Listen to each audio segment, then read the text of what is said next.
জয় যিশু। প্রথম পাঠ প্রবক্তা ইসায়ার গ্রন্থ ৬ অধ্যায় ১ থেকে ৮ পদ। ইসায়াকে দিব্য দর্শন দিয়ে প্রভু তাকে তার বাণী প্রচারের কাজে নিযুক্ত করলেন। রাজা উজ্জিয়া যে বছরে মারা গেলেন, সেই বছরে আমি একদিন প্রভুর দর্শন পেলাম। তিনি উঁচুতে বসানো এক মহাসিংহাসনে সমাসীন ছিলেন। তার বসনের সুদীর্ঘ প্রান্তভাগ গোটা মন্দিরটি জুড়েই ছড়িয়েছিল। দেখলাম ঊর্ধ্বে দাঁড়িয়ে আছেন সেরাব দূতের একটি দল। তাদের প্রত্যেকেরই ৬টি করে ডানা।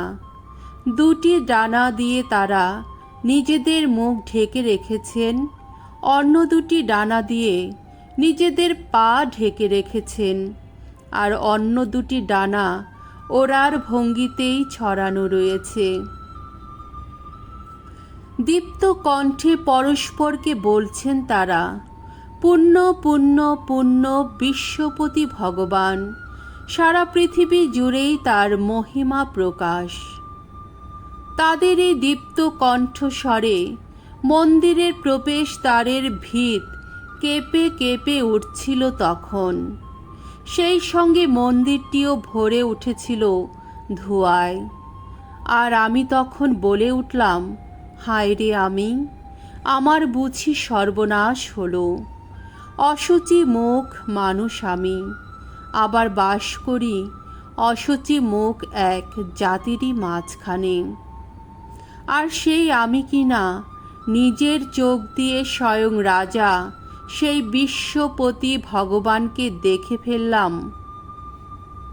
তখন সেরাবদের একজন আমার কাছে উড়ে এলেন। তার হাতে ছিল এক টুকরো জ্বলন্ত অঙ্গার। তা তিনি চিমটে দিয়ে বেদিটির ওপর থেকেই তুলে এনেছিলেন। আমার মুখে সেই অঙ্গার একবার স্পর্শ করিয়ে তিনি বললেন, এই দেখো, এটা তোমার ঠোঁট স্পর্শ করেছে। তোমার অপরাধ দূর করা হয়েছে, তোমার পাপও মুছে ফেলা হয়েছে। তখন আমি শুনতে পেলাম প্রভু বলছেন, কাকে পাঠাবো আমি? আমাদের দূত হয়ে কে যাবে? আমি উত্তর দিলাম, এই তো আমি রয়েছি, আমাকেই পাঠাও। প্রভুর বাণী। ঈশ্বরকে ধন্যবাদ। সাম সঙ্গীত ৯৩ অধ্যায় ১ থেকে ২ পদ, ৫ পদ। ধো, বিশ্বরাজ যিনি, মহিমায় তার অঙ্গের আভরণ। ভগবান রাজত্ব করেন, তিনি মহিমার বসনে সজ্জিত। মহিমায় ভগবানের বসন, শক্তি তার কোটির বন্ধনী। এই বিশ্ব জগৎ তাই শ্রিতমূল, চির অবিচল। ওগো, সেই আদিকাল থেকে শ্রিতমূল তোমার সিংহাসন, আর তুমি অন্তহীন কাল থেকেই বিরাজিত তুমি।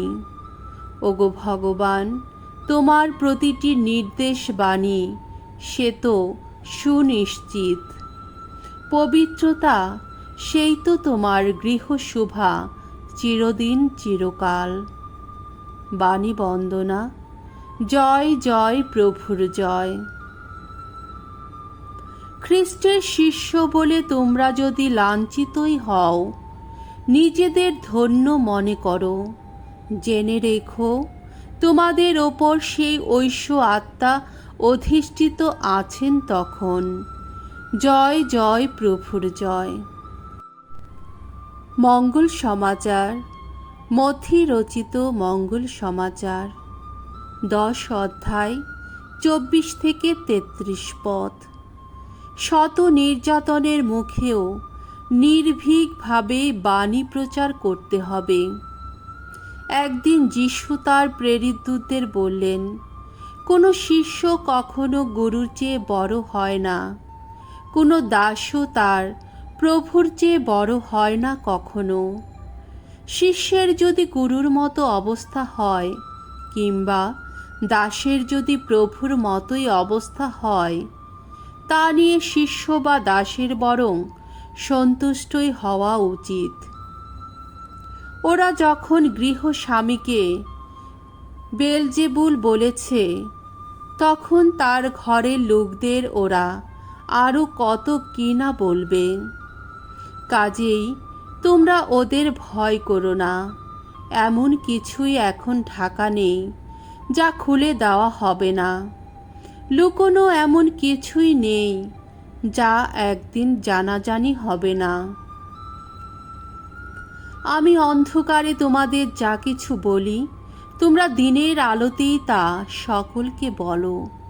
যা তোমাদের কানে কানে বলা হয়, তোমরা যত ছাদের ওপর থেকেই তা ঘোষণা করো।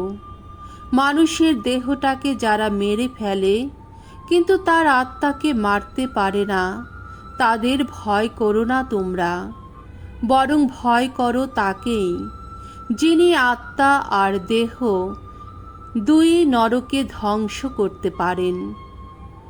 এক জোড়া চড়ুই পাখি কি 1 পয়সায় বিক্রি হয় না?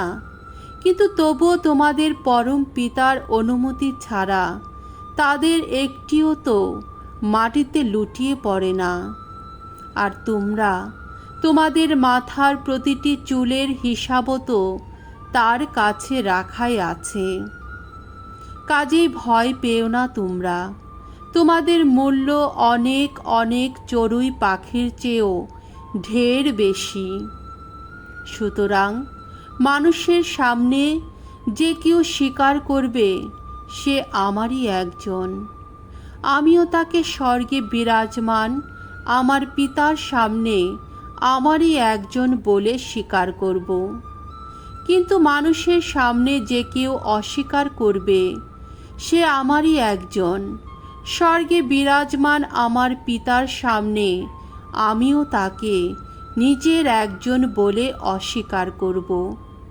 প্রভুর মঙ্গলময় বাণী। খ্রিস্ট প্রভু তোমার প্রশংসা হোক।